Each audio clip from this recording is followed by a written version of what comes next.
Walker, Mr. Walker, as I title everyone at the beginning of this, the host of the Bitcoin podcast. Thank you, sir, for joining me today and being a playable character in a sea of non-playable characters. I like that. That's the kindest thing somebody said to me today. So yeah, it's great to be here, man. Thanks for having me on. I figured you'd enjoy that. I want to talk about homeschool in a minute because we're going through this right now ourselves. But first, actually, I want to start off with, again, what's on your mind just in the Bitcoin world in general. But before we get to that, the Bitcoin podcast. So you guys are hilarious. What you guys do, obviously, just the humor, everything, the virality. It's so funny. We need more than Bitcoin community. I've been having this thought though for a while of like just making an account, or whether it's a podcast or whatever it is, but making it so it's just a satire, like just extending everything to their logical conclusion, or just like, being very extreme with everything, and just it's a joke the entire time. And you were just the perfect person of kind of just thinking of that in a way of just making fun of, like, this is the Bitcoin, not another Bitcoin podcast. So I would love for you to kind of just talk about just the humor side, and kind of just your nature. We're talking about your background a little bit growing up, but you and Carla, again, had the yin and yang going on, and we need so much more of it. And unfortunately, there's really not that much. So where does this come from you guys, and just your background with the humor and the satire? Oh man, it's a great question. I mean, I think the way we started creating, Carla and I started creating these videos, these little short bite-sized things. I mean, we started on TikTok. But the reason for us starting was, I mean, truly just random. We had been lurking on Bitcoin Twitter for a little while. This was 2021 when we started making videos, like summer 2021. We'd been lurking on Bitcoin Twitter for a while, and just kind of in read-only mode, really, just keeping up on the news, following the people that were putting out good news. And if you remember, summer 2021, we only got into Bitcoin in 2020. It was like the start of the pandemic, and we both were like, we need to look into this a little bit more, because they're just sending around checks and things are getting really weird. And we'd both heard about Bitcoin before, and like most people had ignored it, or I bought like a couple of Litecoin in 2017 because I didn't realize, I literally did not realize, I mean, looking back, like, what an idiot, but I have empathy for people who feel the same. I didn't realize I didn't have to buy a full Bitcoin. Like, truly, like, that is something that I did not understand, because I had done absolutely no real research into it. So I was like, oh, I'll just get a couple Litecoins. They're cheaper, and like, obviously very stupid mistake, but it happens and you learn. And then 2020, we start, just kind of DCAing into Bitcoin. 2021 comes along, and it's the summer. We just like rocketed up, and then things had started coming down, and people were just really bearish. Like, everyone we were following, and just the whole space seemed just really down. And we're like, man, people are taking everything just real seriously. And based on what we know so far, like, this train's only going one direction, and like, it's eventually going to lift off and no longer be a train, but a fucking supersonic jet. And so, like, why don't we just have a little, like, why is everybody so serious, And so we were just sitting on the couch one night in bumblefuck nowhere, Wisconsin, and Carla was like, what if we just kind of made, like, I don't know, just like stupid fucking funny videos about the different types of people that we see on Bitcoin Twitter, and like the types of Bitcoin haters and stuff like that. And we were like, yeah, okay, let's do it. So then next day we just started doing this. She downloaded TikTok and started setting up this account. And before we know it, like, our first few videos just went real viral, like a few 100,000 views each. And we're like, oh shit, okay. So we've tapped into something here. Like, all we did was just literally pick different personalities that we would see on Twitter. And that apparently resonated with people, because neither of us are people who take ourselves too seriously. Nobody gets out of life alive, right? Like, you may as well have some fun along the way. And so we started doing that, and then didn't start actually putting videos on Twitter itself until maybe, I don't know, like 6 months or 9 months after that. But found that, again, it was really kind of striking a chord with people. And we found that there was just there's so much seriousness. And like, if you want, you can get sucked into all the nihilism and depressive shit in this world. I think Bitcoin's a great antidote to all of that. But even within Bitcoin, it's so easy sometimes, especially if you're newer to the space. We hadn't been around for a bunch of cycles like some of these other guys who have seen the ups and downs, and they're just, rock hard psychopathic hodlers who just do not give a fuck. But for people who are new to it, you see Bitcoin go up and maybe you buy that, buy that top and then it just comes crashing down. It's like, that can be pretty heavy. So we said, well, let's just have some fun with this. Like, people want to have fun. And the beautiful thing about satire, and especially kind of shorter form satire, because our attention spans are just like this big these days. But with satire, you have the ability to tell the truth. You can tell the truth and do it in such a way that you are mocking people who are trying to lie.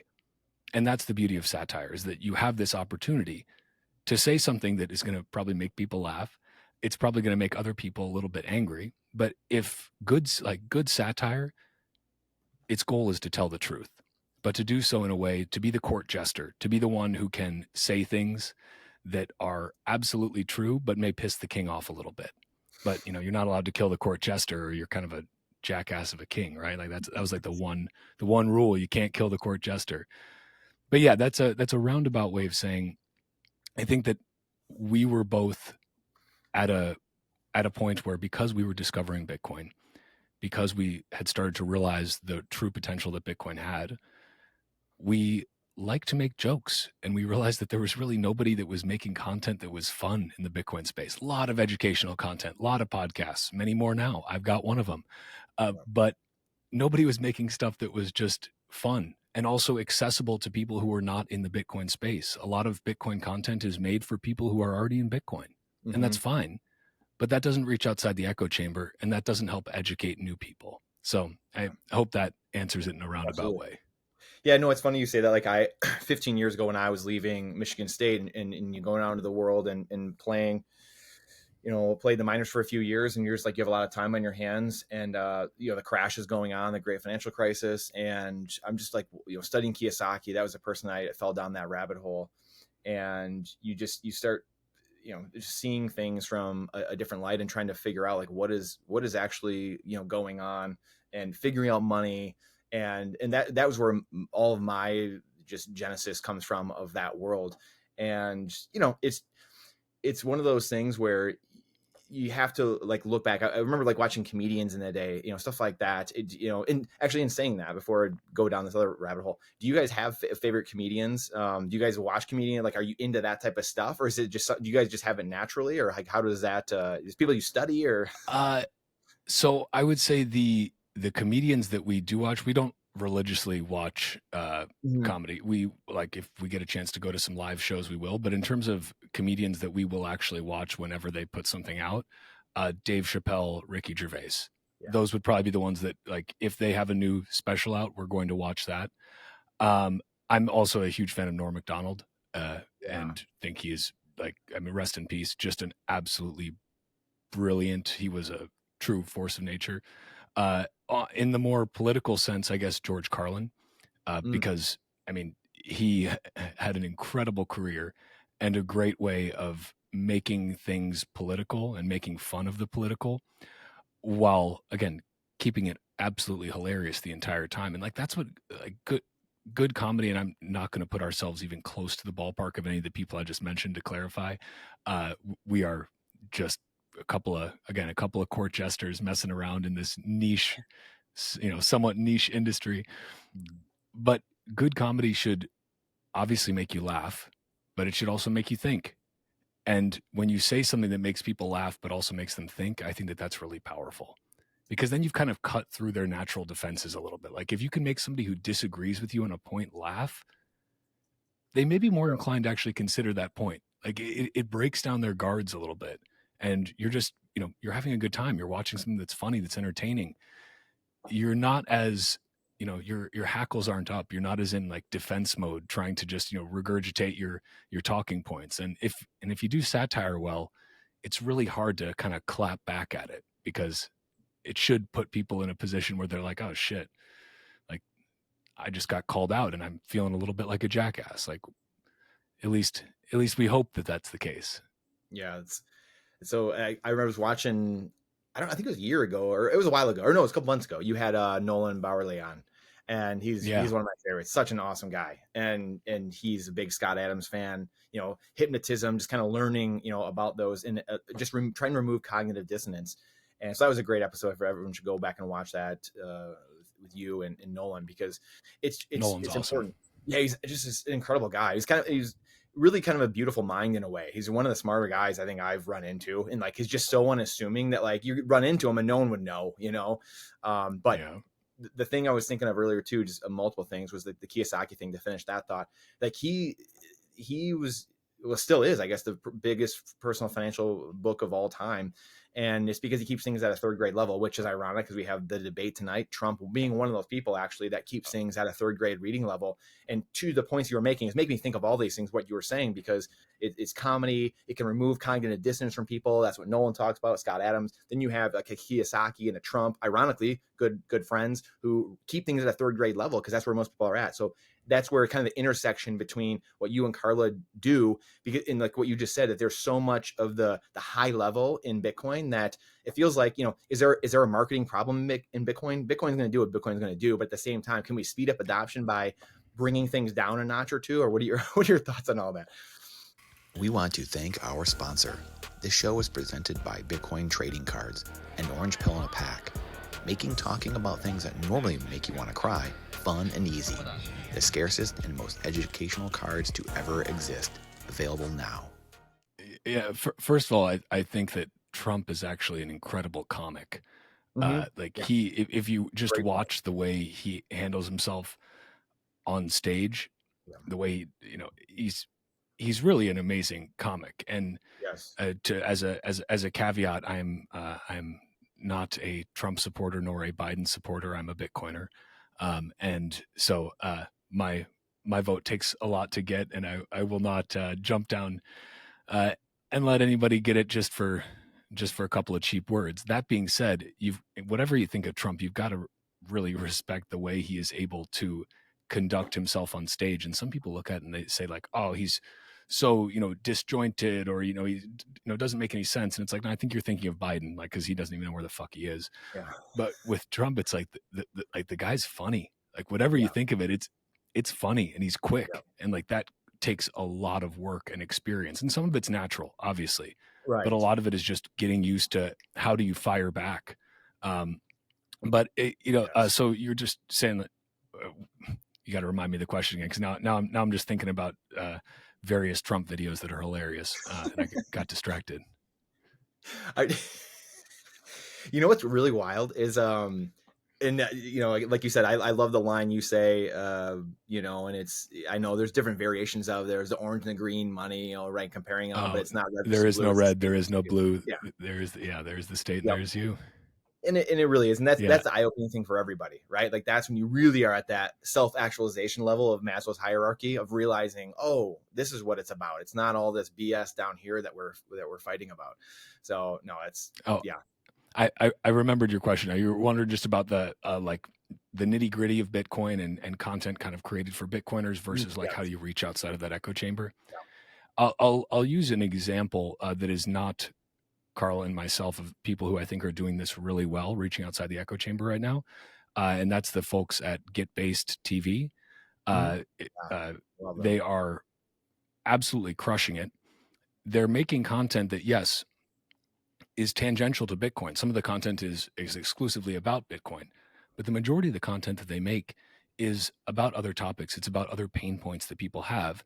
It's about real problems or real questions or real conspiracies, quote unquote, that people are thinking about that don't have anything to do with Bitcoin, or so they think. But there's usually a great way to bring these things back to it. And so those guys, I think, do a really wonderful job of doing just that, of reaching outside the echo chamber, because they're not leading with Bitcoin. They're burying the lead. They're burying the Mhm. Bitcoin, and they're coming with that at the end. And that's something that Carl and I tried to do as well as we got kind of Yeah. further down this journey. Was okay, if we lead with Bitcoin, it ends up only appealing to Bitcoiners. Yeah. And that's fine. And some of the content we make is very obviously just like super niche Bitcoin Twitter, you know, stuff that is really only going to appeal to Bitcoiners, because that's fun to make too. But if you want to reach outside the echo chamber, you have to be able to start with something that is going to appeal to a wide set of people. And then fit Bitcoin in there, because you know that there's something related. You know, Bitcoin fixes this. There's some way for you to tie that in. And so, yeah, but I think the Get Based crew is doing just a killer job. And that's the kind of content, again, because we have such goddamn short attention spans these days. Like, you have to hook people right away, or you won't get them. They're gone. They're scrolling to the next one. You're done. You're already forgotten about. So hook them early, and then keep them hooked, and then slip Bitcoin in there once they already agree with what you're saying, because then they're more inclined to say, I just agreed with 90% of this up until the Bitcoin thing, which I don't really know much about. Maybe I should look a little deeper. Yeah, that's such a great point. I think of, and I love that you mentioned those guys. Those three are awesome, and I know you know those guys. They're just Adam, Julian, and Isabella, just awesome people. Great energy, and like you said, they're really bridging the gap there. And it makes me think of, there's so many, like Dave Ramsey's got some of his personalities now have those kind of videos that are going very viral. Or you think of like the Andre Gieks. There's so many. Meet Kevin. There's so many of these like millennial YouTubers that are in that space, that are, again, kind of fiat, kind of legacy system type of stuff. But you can see them starting to come over this direction. So yeah, just absolutely fascinating. Do you think that, like, I know I can tend to be, and I think go ahead. Oh, I was just going to say, because you're mentioning Dave Ramsey and some of these kind of like, let's say, new age fiat millennial type YouTubers or Gen Z YouTubers starting to come over to Bitcoin. Mm-hmm. And I think it's true. And I also think it's natural, because the more, if you are genuinely a curious person and you want to learn more, you want to know more, you want to actually understand how the financial system works, you will naturally end up coming to Bitcoin at some point, the deeper you go into that, because the deeper you go in, the more you realize that it's so broken. And the more you realize that it's broken, the more you want to find a solution. And again, the deeper you go, you realize, well, Bitcoin's kind of the only solution, at least at a personal level, for each and every one of us. Like, your S&P 500 index isn't going to save you. Sorry. That's just basically treading water with inflation. And so what is the solution? What can you actually do to protect yourself, protect your family, and be able to build something that is going to be savable for the long term? And Bitcoin is that answer. So just wanted to throw that out there, that I think it's a natural process of these folks learning more, going deeper, and then finally saying, oh, okay, yeah, everything's broken, but there's a way that we can fix it. And now Dave Ramsey and the Dave Ramseys and the Peter Schiffs, I don't know if they're ever going to get there, because they've got too much of a sunk cost bias. They just, and their brands are built around something different, so, but who knows, maybe they're stacking on the side. Yeah, that's a great point. Yeah, I mean, it really is, a necessity is a mother of all invention, right? I mean, it's just like the younger generation. I just saw a stat the other day. It was like 44% of people over the age of 40 think stocks are, a great long-term thing, but it's like 14% of people under the age of 40 think stocks are good long-term. It's like, and they ain't going to gold. I'm like, come on, guys. Like, it's where are we going? So it's just, I don't know. But do you think so I want to get your thoughts on just kind of the state of the Bitcoin world, just even the geopolitics. Like, every Bitcoiner kind of has their kind of state of things, right? Where things are at. I know, I get too idealistic probably at times. I feel like the Bitcoiner, the epoch we're in, or maybe the last epoch or two, you get a lot of like entrepreneurial type of people in kind of one of that world where people are a little more idealistic. And again, those are the change makers a lot of times, the people that are, hey, we're building the future, stuff like that. Pessimism is easy. Everyone can do pessimism, but it's hard to be, real positive or idealistic about things. I know sometimes I'm like, okay, I gotta be a little more pragmatic. We still live in a fiat world, and we tend to get like a little too far down the road. Where do you see things when it comes to that, I guess, but also just the state of the Bitcoin ecosystem? It could be anything. I mean, whatever's on your mind in the sense of, mining, centralization of pools, or, the worry, the marketing aspect of Bitcoin, what people think about this, where's your state of things at? So I would describe my state as incredibly optimistic and hopeful. I think that Bitcoin is winning, like really winning. And that is evidenced by facts like Donald Trump's campaign deciding to become very vocally pro-Bitcoin and crypto. We can use the dirty word. but they have come over RFK before the fact that at last year's Bitcoin conference in Miami, both RFK and Vivek went up there on stage and put up lightning addresses on stage to donate to their campaigns. That was a huge moment. That's going to happen again at Bitcoin conference this year. That's insane when you think about it. The fact that politicians are falling over backward trying to compete for your vote and your money, and your vote is most Bitcoiners or hardcore Bitcoiners are single issue voters. I know I am. And the money that you take, that most Bitcoiners have as their primary store of value, and for many medium of exchange and unit of account, is Bitcoin. And now you have politicians falling over backwards trying to take your Bitcoin for their donations. I'm not going to give any politician my Bitcoin because I think political donations are I'll leave that to the whales. Feel free, do whatever the fuck you want with your money. But so that's one, just as a reason for us winning. I wouldn't be surprised if in this presidential debate tonight Trump mentions Bitcoin on stage. Mm-hmm. And I wouldn't be surprised if Biden's tune starts changing about that too, because his polling numbers don't look great. And there's a huge cohort of people who really care about this and have an ever-growing amount of purchasing power. So that's some evidence that we're winning. And other evidence that we're winning is just the fact that Bitcoin still exists. It's not dead. TikTok next block, we're still going. But why am I hopeful? Because, okay, yeah, Bitcoin is winning, but I could still find some, let some nihilism creep in because the world's kind of fucked, right? And Mm-hmm. Shit is messed up. There is all sorts of just god awful things happening all over the planet. And that's been the case for a very long time.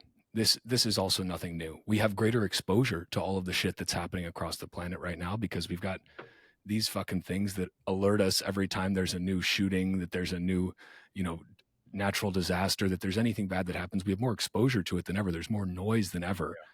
But there's still signal to be found. And the signal that I find is that from the people that I have had the privilege of meeting within the Bitcoin community, I have met so many people who have dedicated their lives to writing code, to building Bitcoin businesses, to educating about Bitcoin, to generally just trying to live a more virtuous life, a healthier life, a happier life because of Bitcoin, because of the tangential rabbit holes that they've gone down. You see all sorts of, whether it be people just congratulating each other on walking 20 to 30,000 steps a day, Stephen Lupka just out there sun maxing and step maxing. I love that. That's people taking control of their health. Whether it be people realizing that, my God, this fiat system is based on theft. It's based on a dishonest ledger, but we now have an honest ledger that can actually give us a chance at a brighter future. Whether it be people who are deciding to, again, make content because they are so inspired by what they see happening that they feel a unquenchable thirst to share that message with other people. Bitcoiners give me hope. And I think Bitcoin gives all of us hope because we finally have something that exists that the government can't just fuck up. Like, they can try, but ultimately they bend the knee. And that's what we're seeing right now. And so I am incredibly optimistic because I think Bitcoin is winning. I think Bitcoiners at a personal level are winning. I'm guessing for you, I know for me, and I know for Carla, and I know for a lot of the people I've met, since when you find Bitcoin, your life starts to get better. And your life may already be really good, but it can get even better. And that's not just because you're getting, it's not just because of NGU. I think it's also because of the mental state that Bitcoin encourages, that low time preference, that ability to think about the future, to plan for the future. So I am incredibly hopeful. I'm incredibly optimistic. I like to make fun of all the fuckery in the fiat world, but that's just because I like to have fun a little bit too. I hope that answers the question. I love it. There's not much I can add. It's a beautiful answer, and I could not agree more. In keeping with some of the humor in a sense here, what does you always seem to be the first person to answer Peter Schiff somehow whenever he tweets something. How is this how is this possible? You come in and just troll him. Oh, tweet notifications. Just tweet notifications. I would just want to make sure he knows that, I see him and I realize he's going through a hard time. He's watching I thought you were his precious shiny rock get demonetized before his eyes, and it must be really hard for Peter. I genuinely feel bad, and I want to let him know that when he's ready, Bitcoiners are, will accept him with open arms. And I think Peter's also maybe a secret Bitcoiner. Yeah. I would, because the guy is not stupid. He's clearly an Right. intelligent guy, Very smart. but some of the stuff he says is so fucking dumb that I'm like, this is a bit. You're doing a bit, and I know you're doing a bit because I do bits all the time. Like I see you, buddy. It's cool. Like, okay, well, yeah, gold's the best. Wink, wink, Peter. Okay. It's just game recognizing game. That's all. Give me a New York Times update. How are the presses looking right now? Can you give us a quick update on that? Well, sadly, the New York Times is still murdering trees to print propaganda that only is read by Western elites. So that's pretty sad. I mean, just chopping down like 3,000 Central Park's worth of trees every year to print their shit rag newspaper. Regarding the Stop the Presses campaign, I regret to say that I've been a little bit lax on that. Fatherhood plus fiat mining plus podcasting turns out has me a little bit busy, but I need to get back and reinvigorate that campaign. It's brilliant. This is again a great thing that I think Bitcoiners are winning in another sense because we do really well at memeing, and memes are the most efficient way to transmit information, and Bitcoiners are really good at it, And so, the anons out there on Twitter who just make fucking dank memes all day, like, we need more of you. Keep posting your memes because, a meme can change the world. Yeah, seriously. You know what's wild? So I was talking to someone the other day too, or I don't know if it was on a pod or something like that, but we were just saying that the thought, like when I was a kid growing up in the 2000s, I was in, I guess it was middle school, high school, and college. I was all through the 2000s. And if you would have told me then, 20 years ago, that people would be making fun, just openly making fun of the IMF, the World Economic Forum, all these NGOs, the government officials, I never would have believed you. I'd have been like, dude, people are so lost, man. Like, you're like, get out of here, like, get lost. Like, there's no way. Because I was so ardent supporter of I still am, but ardent defender of the Constitution, the Bill of Rights, and the founding fathers, and thought that was red versus blue. So it was like, okay, we got to win, like the Republic. Yeah, say the, and then you see the money is the orange coin. It's the state versus you, as we were just saying earlier. And you start seeing things for what they really are. And to see that, like you just mentioned, made me think of that now because of social media. And again, you mentioned this earlier too, the power and the beauty really of social media, because there's ills of everything in life, but the beauty of it is that we get to see these things now. We get to fight back where we never had that ability to, for memes, videos, the things you guys make. It's truly a beautiful thing. And we are definitely, like you said, going the right direction, directionally, very hopeful. I completely agree with that. And like, that's the thing. Like when you see somebody like Elizabeth Warren getting community noted for just spreading bullshit, like that's beautiful. When you see somebody, not to pick on Elizabeth Warren, I personally have the utmost respect for fake Native Americans like her. But when you see her getting, ratioed by Pierre Richard, who I think is one of the great ratio kings of our time. Shout out to Pierre. But that's a beautiful thing to see, because you're right. Sure, there's a lot of negative externalities that come with social media. Like, it is certainly not good for young kids, and probably not great for many of us if you are truly addicted to it. And I think there's also the need to differentiate between passive consumption of social media and active engagement with social media. So it can, like, if we go back to like early days, like internet chat rooms were a really powerful thing because it allowed people from all over the world to connect, to share ideas. Like, that's what the Bitcoin Talk Forum was, right? I mean, these are really powerful tools that we have that allow us all to connect across the world. Doesn't matter where we are. We don't even have to share our real names, and we can do it in real time. That's incredible. And it's an incredible tool for information dissemination. The problem, of course, is that we have a massive, massive, massive amount of noise that is masking the majority of the signal. And there is still signal out there, but something like Instagram or TikTok, like these are both things that really encourage passive consumption versus active engagement.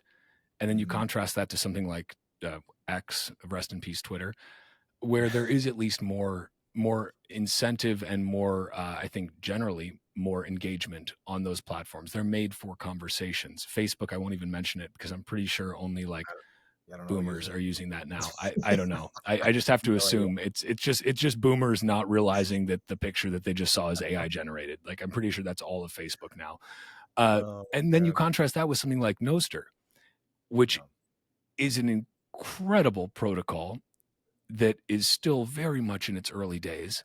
And that is the signal to noise ratio on Nostr is incomparable to any of the other centralized social media platforms because, well, probably still because the community's small. I'm sure it'll get a lot more noisy.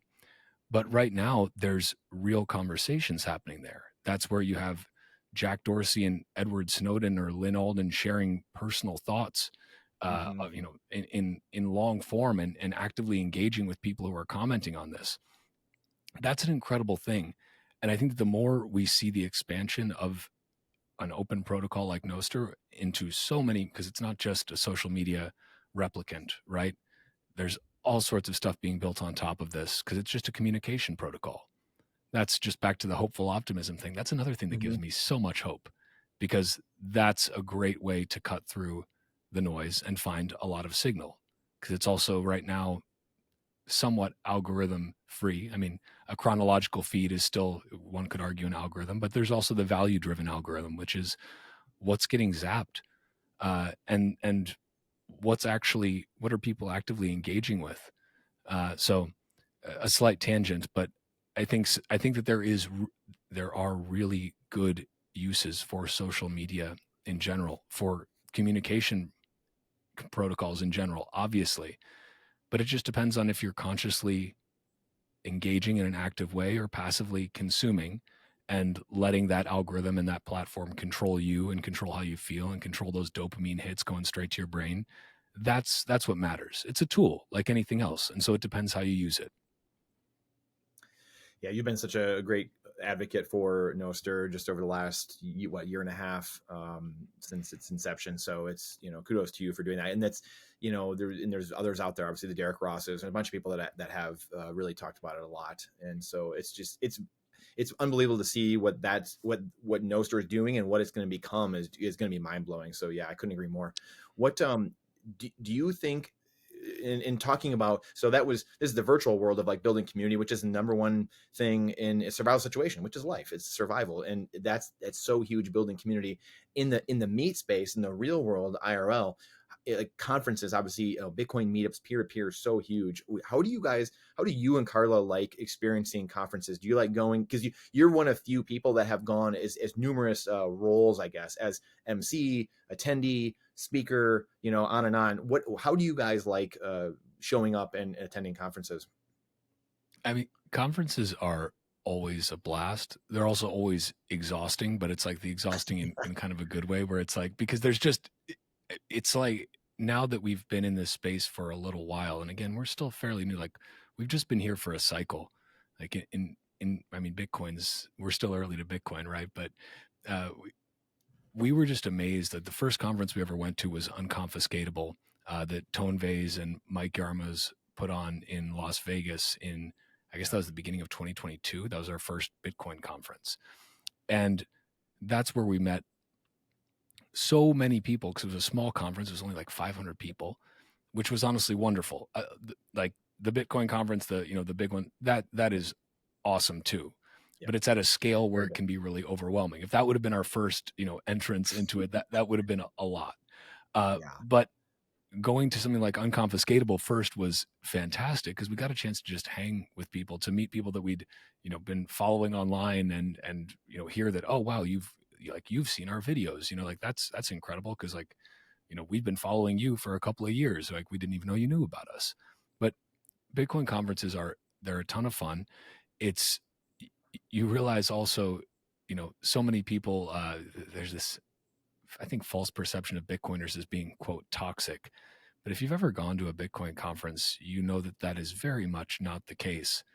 Bitcoiners are open and welcoming and uh, generally very non-toxic people when you are hanging out with them. Yes, we all, myself included, can perhaps be viewed as a bit toxic online, but I think that's because it's an imperfect medium for actually communicating. Again, there's nothing better than face to face, nothing better than having a beer and hanging out. Uh, but you also realize that that toxicity comes from a place of wanting to keep people away from getting burned, and you can't save everyone. Mhm. But when you get to a Bitcoin conference, it's like, oh wow, it's just like it's like going back to this digital hometown that you've had where all these great people are there that you could just get to hang out with. And I think it's also a really kind of rejuvenating thing for a lot of Bitcoiners because it's like this is the one space where you can talk about Bitcoin as much as you want and nobody's going to roll your eyes. None of your normie friends are going to be there like, oh, Jesus, here he goes about Bitcoin again. Like, no. Everybody is there because they want to talk about Bitcoin because they are so fucking energized by this thing that they've decided to come and spend money to come to this conference. So I think conferences are a great selection tool for, wow, you get to go to be there with people who really give a shit. But that said, we did a lot of conferences. Uh, Last year, not as much. I was going to say we only did like I don't know 5 or something like that. But the year before, we did a number more, and that does get quite tiring. So now we're on a little bit of a hiatus. We'll be going to Nashville for sure. We're emceeing there, which will be I think it's going to be a really fascinating conference. There's going to be a lot of big names in attendance, and it's cool to be backstage because you get to just randomly meet these people as they're about to go talk. But then we're taking it fairly easy. Besides that, we got the little guy now. He's not quite conference ready yet, but give him another year, maybe he'll be ready. Yeah, man, it's so yeah. In segueing to that a little bit, just kind of family life. I want to touch on homeschool here, but I'm trying to think. My first conference was in person was Pacific Bitcoin 2022. So Nice. that was my first one, and boy, is it enlightening and just like wow, these people do exist in real life. People that think like me, holy cow! So it's yeah, I mean, you hit the nail on the head. Like it really is. So people haven't been to conferences, you got to get to one or at least meetups. Bitcoiner meetups locally. Yeah. The peer-to-peer network, right? So it's so huge. In my first, I was telling you earlier, I have 4 little ones, and they're 7, 5, 3, and 1. And the first, we went to Montreal for the Canadian Bitcoin conference, a month ago, and they got to meet a bunch of people finally and stuff like that. So it's like they're just starting to get to that age where they can start appreciating what's going on. They know a lot. That's the thing. Like Bitcoiners, kids, man, they're little Bitcoiners in the making. They know about gold and Bitcoin and fiat currencies, and like the kids will just talk about it, and you're just like, holy cow! It's very cool. That's why I'm excited for you and anyone else who has kids, because the kids don't even know what they've entered yet. They've entered the realm of truth, or desert of the real, I guess, is the Matrix, they would say. So Yeah. I love it. So homeschooling though, did you grow up homeschool? Did you homeschool your entire school career, or like what did that kind of look like for you? And will you guys homeschool your little ones? So in answer to will we homeschool our little ones, yes, absolutely. And there are so many more tools now, like thanks to the internet and the massive. I think there's a huge shift toward homeschooling. I think like the numbers are growing by the year, and it's not just in the U.S. It's in the U.K. too. It's like it's across the world. But there are so many incredible tools and online curriculum and all sorts of things that you can tap into now that like my my mom did not have access to at the time. And God bless her, because she did a wonderful job. But so yes, we're planning on doing that with our little ones. In terms of how it went for me, and so I was homeschooled from, I don't know, I don't even know what age you're supposed to start preschool because I never went to one. But whatever that, I was homeschooled until high school, when I told my parents, just had a conversation with them. I was, I guess, 13 at that, 13 or 14, whatever age you are when you're going into high school. And I told them, I said, I want to go and try high school, because I'm worried that maybe I'm behind the other kids. Like, what if I haven't really had a way to benchmark myself against Yeah. my peers yet. And I was genuinely kind of concerned. I was like, what if I'm a fucking idiot? Like there, Mm-hmm. could Very happen. self-awareness. Uh, Yeah. yeah, no, I was genuinely wondering. I was like, I want to kind of like compete and figure out, Mhm. okay, how am I doing? Where am I at? Am I a fucking idiot or am I okay? Um, I ended up jumping ahead in multiple classes in high school because my teacher said I was wasting my time in them. Those were they only let me jump ahead in math classes because that's one where you can very quickly prove that you are wasting your time. And then I graduated valedictorian. So I was not a fucking idiot. It turns out that was nice to Oh, know. man. But I needed to know that. I also realized I'm still glad that I did that because it showed me the contrast. Like when I was up until then, up until high school, I was literally doing a couple hours of schoolwork. I would read my math textbook just cover to cover. I, taught myself math. We ended up starting to found a charter school a little bit, maybe like sixth, seventh, eighth grade. We co-founded a charter school with some other families in the area. And so brought in we had like a Mennonite math tutor that was brought in. She was honestly wonderful. But basically, most of the time I was just teaching myself math. My parents were not big mathletes. So I just did that myself, and I would do most of my work within the first 2 to 3 hours of the morning, and then Mm. I'd go outside and play around and start fires and explore in the woods and build things, and that was wonderful. And it also gave me a ton of freedom. My parents were. The older I get, I'm more and more grateful to them for homeschooling me. But they would take me to things like my mom dropped me off with this blacksmith one time just for like a whole day, just to do a 1 day apprenticeship with this guy who's still a practicing blacksmith. And that was just incredible. He's the first person that ever taught me about Fibonacci. And like, wow, that's, just random. But you can do things like that because you actually have so much more time than you think if you were to spend 8 hours a day in school. And that was the frustration for me when I got to high school was, holy shit, we waste so much fucking time. Like this is ridiculous. We have to do this like at everyone's pace versus my pace. And we spend so much time just dicking around ostensibly learning, but not really. And then somehow, even though we spend all that time there during the day, literally our entire day, they send us back with homework, which is also just mostly bullshit. And so it's like, it's not just the 8 hours a day, it's the extra 4 hours or whatever you need to do homework. Like that's half your day and you've still got to eat and sleep and shit. Like, why are we taking so much time to do all these things? And so that got very frustrating for me. And I also very quickly learned, I was like, oh, it actually doesn't really matter how hard I push myself or how well I do because nobody gives a shit after a certain point. They really just give a shit that you are falling in line and doing what you're supposed to and not really causing any trouble and being, nice to your teachers and nice to your fellow classmates, but they don't actually really give a shit. I will also say I had some really great teachers, like my calculus teacher and my chemistry teacher.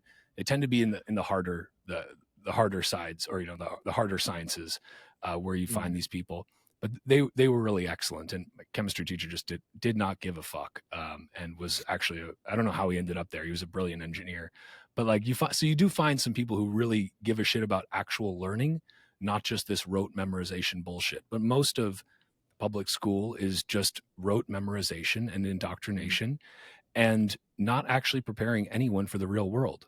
Because in the real world, you don't spend 8 hours a day with people who are all the same age. That's the only place that exists is in public school. And so that's, I think, something that people don't quite understand. It's that public school isn't preparing you to somehow be a more productive member of society or to be a great thinker or to be a high achiever. No, public school is preparing you to be the best sheep you can be, to be a sheep that just blends in so well with the other sheep and doesn't step a toe out of line and doesn't question things too much and knows that when the clock starts, you work, and when the clock stops, you stop working. And I think the biggest realization for me was that public school was not about deliverables. It was not about results. It was about time spent. It's an hourly mentality versus a salaried mentality, to put it a different way, or an hourly versus a commission mentality. Like, it doesn't actually matter what you deliver. It just matters that you're there and your ass is in the seat, versus the real world where anybody who actually has half a brain doesn't give a shit how long it takes you to do something. They care that you got it done. That's literally all that matters. Did you do it? Did you do it well? I don't care how long it took you. So sorry for the little mini rant there, but it's something I still think about a lot. And I had Shane Hazel on the show. He recommended a really great author, John Taylor Gatto, who I've started reading. And shout out to Shane. Thank you for recommending this. I don't know if you're familiar with John Taylor Gatto, but I was just really, gonna ask you about it. yeah, well, there you go. I've started reading him and I was like, holy fuck, this guy's saying everything that I'm thinking, but in a much better way. And he was actually, he's an award-winning teacher in New York for 30 years, but then used every time he won an award just to basically say how fucked up the school system was, which I thought was just like, what a badass. Like, that's incredible. Like, oh, you gave me an award for teaching? Let me tell you how our profession is a sham. Like that. Cheers to that, man. Like, incredible. Yeah, right. Boy, oh boy. I think the first one is Dumbing Us Down, and that's the one where he goes through the hours you spend, right? And that's what made me think of John Taylor Gatto. And I first heard of him like a year or two ago from Daniel Prince. He had me on his pod, and then I had him on mine. So we just were talking about the Committee of 10 in the late 1800s and all this stuff. And John Taylor Gatto was the guy that just kept coming up, and I had never heard of him. And Daniel is the one that introduced him to me. But yeah, you do the breakdown of the numbers he does. Just like you realize there's like 7 hours a week that you have to spend with your family, basically after you, like you said, you outline all these things. Well, I've got to go to practice, and then I've got to do this and go to school, and I got to sleep and eat. And it's like, oh, I only have like 7 hours at the end of the day to like know my family or like do anything. It's just, boy, oh boy, it's just wow. It's a whole separate which is insane. Yeah, like it is genuinely insane to think about. Like you're taking so much time away from children at a time where their experiences are the most formative. Yeah. Like you are literally crafting, and when you are that age, you are crafting yourself or being crafted into the person that you are going to ultimately grow up to become. And yes, we can all, make changes at any point throughout our lives, but we're a hell of a lot more malleable when we're younger. Yeah. And the fact that, I think that the future is, because maybe not everybody's going to homeschool, and that's okay too. Like, do whatever the fuck you want. It's your life. It's your kid's life. I'm never going to tell somebody else what to do with their own life or their kids' lives. That's for the government to try and do. Right. But I do think that it gives me, again, reasons to be hopeful, reasons to take the white pill. There are so many more people who are now looking towards charter schools, towards smaller community schools, towards homeschooling, towards, world schooling, traveling around with your kids. Like, this is really powerful. And I think that you're going to see there's going to be a complete disconnect between kids who grew up in one of those very learning set, like that is true learning. Like, experience is learning, real experience, not sitting in a classroom with a bunch of people who are the exact same age as you and, walking in a straight line. Like, that's not learning. That's, again, learning to be a sheep.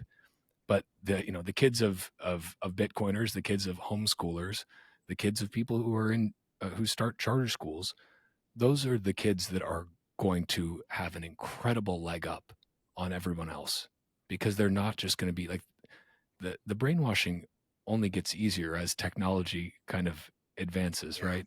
Like, the opportunities for learning also get easier, but the ability to just absolutely brainwash people gets much easier as well. So that's a double-edged sword, and hopefully you fall on the right side of it. And but again, I shout out to my parents, because the older I get, the more, and I tell them this every time I see them, and we end up talking, about whatever it is, and this will come up, and I'm just like, I just want you guys to know I'm so grateful, because I didn't appreciate it at the time, but I do now, more and more every day, especially now that I have a son. Yeah, it's so cool. So cool. Yeah, kudos to them. It really, because like you said, it's still not the path most people take, but man, back then, 20 years ago, 30 years ago, 40 years ago, I mean, it's, like you said, you don't have the resources. It's people look down on you way more than they do now. So Kudos to them. What do you do for your fiat mining job? What do you graduated valedictorian? You're good with numbers, math, and stuff. What do you do? Are you an engineer, or what do you do? I went to school for engineering at the University of Wisconsin.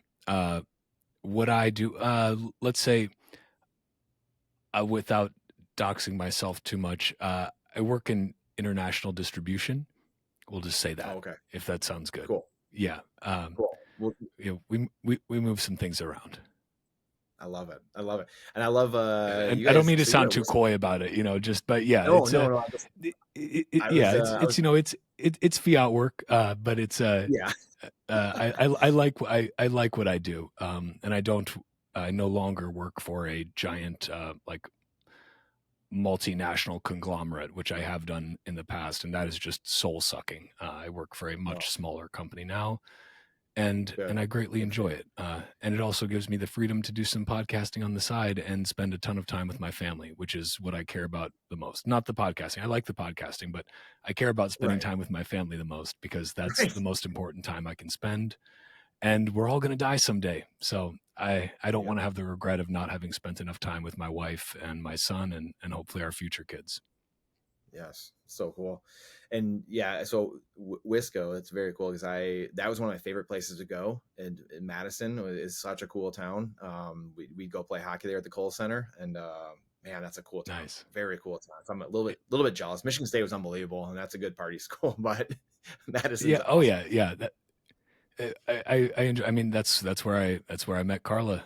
Met her in like the first week of school. So I will always be Wow, I very didn't know that. happy that I went to Wow. Wisconsin, because if I wouldn't have had my amazing wife, wouldn't have this son that we just had right now. And so, it's I think it's always an interesting question when people ask, "Oh, if you could go back, would you change anything?" And whenever I hear that question, I just think, no.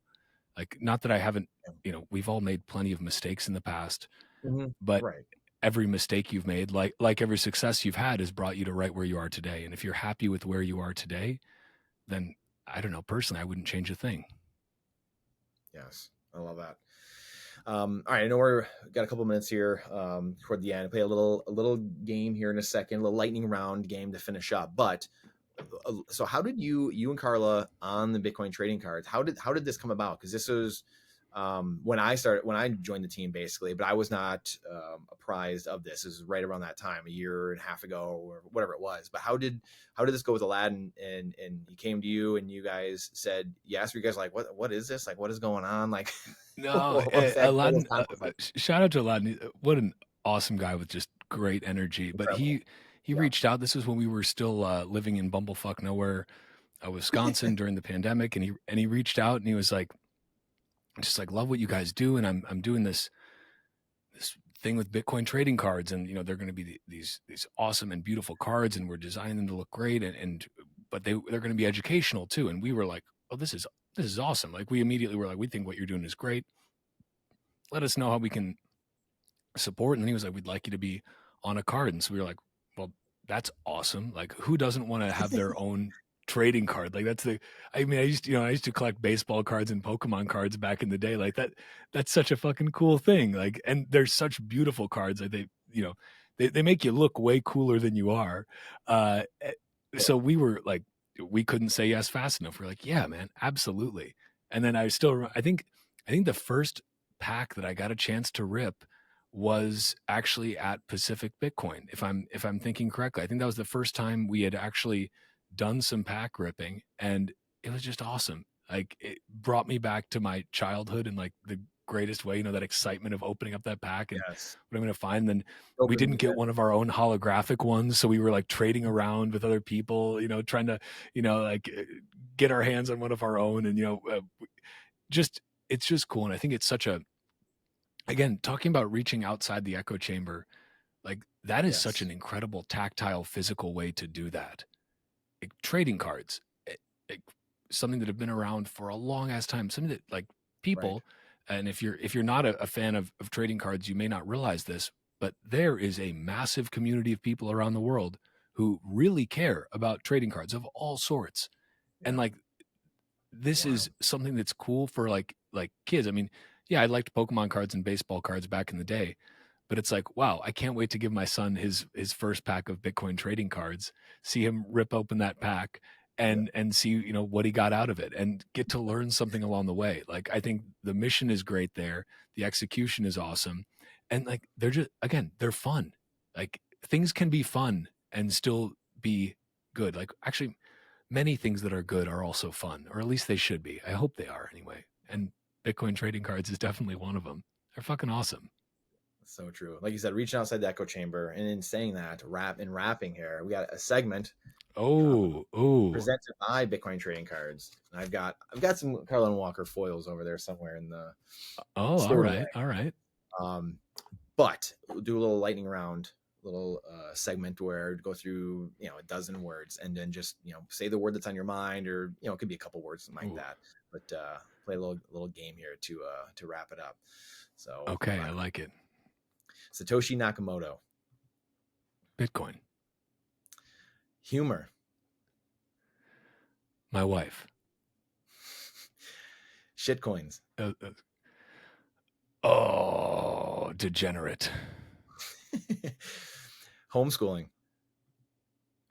Good. Politics. There is no red, there is no blue, there is the state, and there is you. That's more than one word, but I'm just going to throw it out there. Politics, I'll say, how about this? False dichotomy. Ooh, yeah, the prison of two ideas. Fake prison of two ideas. There we go. Yep. Gold. Schiff. World Economic Forum.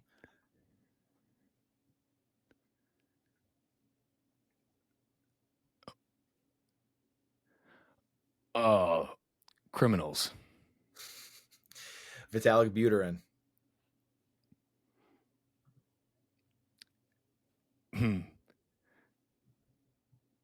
Skinny. Michael Saylor. Chad. Elon Musk. Rockets. Faith. Hope. Parenthood. Joy. Bitcoin trading cards. Rad. And finally, the Bitcoin podcast. Subscribe. I love it. You passed, Walker. Oh, phew. Honestly, I was holding my breath there. I haven't had to do a lightning round of something in a long time. Kind of, whew. Thought you're back in school or homeschool or I know, something like that, right? Wisconsin. Yeah, no, that was good. Yeah, glad to hear I passed. So, I would expect nothing less from a valedictorian, man. Nothing less. Appreciate it, man. Thank you so much for coming on, being a playable character, someone who can critically think in a world of people who have a hard time critically thinking. So I appreciate you so much, brother, for being on the cards, for saying yes, and just being part of the mission. You're a big voice, you and Carla. Thank you guys so much. So appreciate you spending time with us today. Man, thanks for having me on. This was a blast. Let's do it again sometime. Absolutely. And where can people find you at? You can go to @WalkerAmerica on Twitter. You can go to primal.net/Walker for Nostr. You can go to bitcoinpodcast.net for the podcast, or you can go to titcoin.org. That'll also redirect you there. Snagged that URL. Pretty happy about it. Fun fact, if you go to titcoin.com, it'll direct you to Mises.org. Which is pretty cool, actually. I guess the guys at Mises directed Titcoin. I couldn't get Titcoin.com. Mises had already taken it. So if you go to Titcoin.com, it'll redirect you to Mises. Yeah, it's great. Yeah, if you feel like checking out another fucking Bitcoin podcast, just search for the Bitcoin podcast. Or again, go to titcoin.org. It's a little more fun. Absolutely amazing. Well, appreciate you, brother, and I look forward to seeing you in Nashville in a month. So thank you. Can't wait, man. Thank you for checking out this episode of the Playable Characters Show, brought to you by Bitcoin Trading Cards. Make sure to subscribe so you don't miss any of the future Bitcoin and financial experts we have on the show. Plus, we will be doing random big giveaways throughout different moments of shows, of collectible cards, sats, merch, and more from guests, so you won't miss anything. This show does not constitute any investment advice, only freedom advice. Everything you see here is opinions from the host and the guests themselves, nothing further. Please don't trust, verify. For full transparency, I do lead marketing efforts at Bitcoin Trading Cards where we are trying to spread freedom to all of humanity and orange pill the world, one collectible physical trading card at a time, by making things fun and easy to talk about that normally make you want to cry. You can reach me directly through my email, brandon@btc-cards.com, with any inquiries or playable character suggestions. See you on the next one.